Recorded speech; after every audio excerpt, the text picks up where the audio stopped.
자, 이분은요, 어머니의 눈 건강 때문에 걱정이 돼서 메일을 보내오셨습니다. 어머니 연세는 60세, 약간 노안 정도만 있을 뿐 다른 부분은 다 건강하신데 지난 추석을 앞두고 갑자기 머리가 어지럽고 메스껍고 눈이 막 아파와서 동네 안과를 찾았는데 안압이 매우 높게 나왔다고 합니다. 검사 후 포도막염이라는 진단을 받았다고 하시고요. 약을 처방받아 2주 정도 복용을 하셨는데 그 포도막염이라는 진단 이후 더 강력한 약을 처방받아서 그 이후에 현재까지 한 2달 넘게 약을 또 복용하고 계신답니다. 병원에서는 지켜보다가 또 호전이 안 되면 눈에 주사를 한번 맞아보자 이렇게 또 무시무시한 말씀을 하셨다고 하는데요.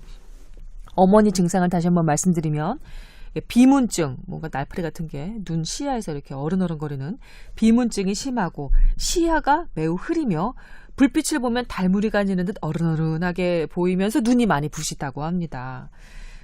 스테로이드제를 복용하셔서 얼굴이 많이 부어있는 상태, 그리고 약 복용에 따른 부작용 때문인지 간도 나빠져서 간 관련한 약까지 복용하고 계시는 상황이라고 합니다. 이게 포도막염이 뭔가요? 우리 눈 뒤쪽에 맥락막, 포도막, 망막 이게 세 가지 막이 있어요. 네. 중간층을 이루고 있는 막인데 눈 앞쪽에 눈 포도막은 그 안구의 이 혈액 순환이라는 걸 보면 이 포도막염이 한번 생기면 상당히 불편하고 힘들고요. 네. 저도 최근에 라섹 수술을 했거든요. 그러세요? 네. 연세가 있다 보니까 회복이 좀 늦더라고요, 제가.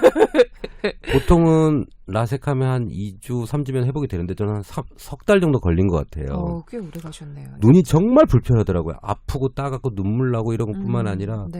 그래서 눈 상태 안 좋으면 삶의 질이 너무 낮아집니다. 진짜 아무것도 하기 싫어져요. 네. 근데 이분같이 지금 포도막염이 있으면 정말 불편하실 거예요. 안 보이기 때문에. 그리고 문제가 많은데 이 치료를 할 때 지금 염증이거든요. 포도막염. 세균성일 수도 있고 비세균성 두 가지로 나눕니다. 포도막염이. 네. 근데 보통은 이게 치료가 잘 안 되는 게 비세균성이에요. 세균 감염도 아닌데 왜 염증이 생겼을까? 그러니까 면역 자체가 떨어지다 보니까 여기에 염증 반응이 나오는 것뿐이에요. 세균 때문에 생기는 게 아니라. 그렇기 때문에 이 염증을 줄이기 위해서 보통 스테로이드제를 경구로 먹습니다. 주사를 맞거나. 네네. 그렇게 되니까 이 위장장애나 간장애가 생기는 거예요. 치료 너무 불편하니까 사람들이 나 죽겠다 그러거든요, 진짜. 그러면 용량을 올릴 수밖에 없어요, 의사가. 근데 지금 치료 기간이 꽤 됐어요. 2달 넘어간대요. 그래도 이건 안 낫는 상황이기 때문에 아까 주사를 맞는다는 거는 직접 안구 쪽으로 통해서 스테로이드제를 넣겠다는 겁니다. 근데 많이 해요. 그러니까 이렇게 공격적으로 치료를 하나요? 보통 백내장 수술이나 수술하고 나서 염증이 생겨서 시야에 문제가 생길 때 이렇게 주사를 직접 놓습니다.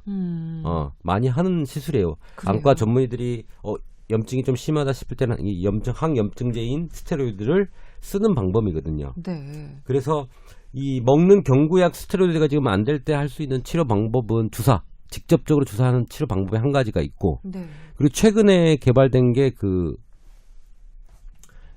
휴미라라고 하는 우리 관절염, 그러니까 세균성 염증이 아닌 관절염 치료제로 개발된 아달리무맙이라고 성분명인데 제품명은 휴미라인데 그 많은 염증 환자들한테 쓰는 약이 있어요. 관절염 약인데 염증했어요?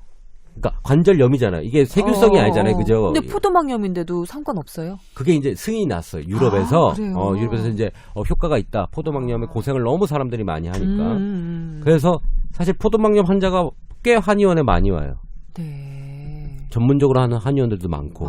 왜냐하면 면역이 떨어졌다고 판단돼서 오기 때문에 면역력을 좀 끌어올리면 훨씬 빨리 좋아져요. 그렇구나. 그러니까 스테로이드를 못 복용하는 경우, 그다음에 몸 상태를 올리게 되면 많이 좀 좋아지는 부분이 있거든요. 네. 그래서 염증을 제거하는 그런 한약재들하고 몸을 올리는 약을 같이 쓰죠.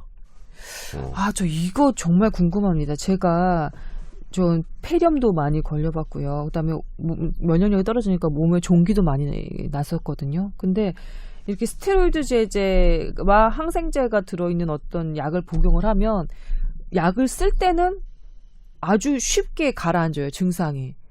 근데 다 나은 것처럼 생각이 돼서 약을 끊으면 그 전보다 훨씬 더 세게 염증 반응이 일어나더라고요. 맞습니다. 이게 그 한의학에서는 그런 염증 반응을 이렇게 분류를 할 때 우리 뭐 종기 뭐 이렇게 얘기를 하잖아요. 근데 네. 옹저라고 해서 그 종기가 다 겉에 빨간 거랑 염증은 사라졌어요. 근데 밑에 남아 있는 경우들이 있어요. 약물로 그게 깔끔히 안 되는 경우가 많거든요. 네. 그럼 다시 생겨요. 보통 다시 생길 수 있고 네. 재발해요.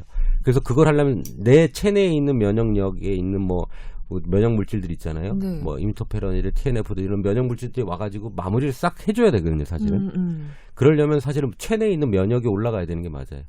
현대의학에서 지금 암의 정복을 위해서 면역 쪽으로 가고 있거든요. 옛날엔 암세포를 죽이던 치료에서 어떻게 하면 죽일까, 어떻게 하면 떼낼까를 고민하던 치료가 네. 끝나고 2010년도 이후부터는 이제는 어떻게 하면 내 면역을 올려서 할까라는 치료 방법으로 지금 바뀌어가고 있어요. 의사들이 면역 공부를 하기 시작을 했어요. 그래서 이 면역제제에 관련된 게 많이 나오잖아요. 네. 아까 얘기한 휴미라라는 제품도 그렇고 네. 이런 것들이 그 항염증, 면역 관련된 부분에 관련된 약이에요. 아, 그래요? 예, 그 TNF라는 물질들을 갖다 붙여가지고 빨리 해결되게끔. 휴미란이 스테로이드 제제나 항생제 제제가 아니에요. 아닙니다. 네. 예, 그 면역제제예요. 아, 그렇군요. 그래서 이제 그 치료 안 되면 그 치료라도 하든지 아니면 주사를 지금 맞는 게 한 가지 방법이고 그다음에 스테로이드 제제가 너무 무서워서 저는. 그렇죠. 이게 이분도 사실은 지금 부작용 때문에 얼굴이 달덩이처럼 부어오르셨다고 하는데. 그러니까 아마 의사들도 그걸 주사제로 지금 눈에 넣는 것도 고민을 할 거예요. 그렇죠. 그 전에 한약을 먹든지 안 되면 아까 얘기한 다른 그 면역제제를 주사를 맞든지 그거는 눈에 맞는 건 아니거든요. 네. 네. 알겠습니다. 면역력 강화에 좀 힘을 쓰셔야 될 것 같고요. 그 휴미란이라는 그 약제에 대해서도 한번 알아보시면 좋을 것 같습니다. 아, 너무 불편하시겠는데 따님이 지켜보시기도 너무 속상한 거야 지금 메일 보내주신 걸 보니까. 예. 아, 좀 호전이 빨리 되셨으면 좋겠습니다.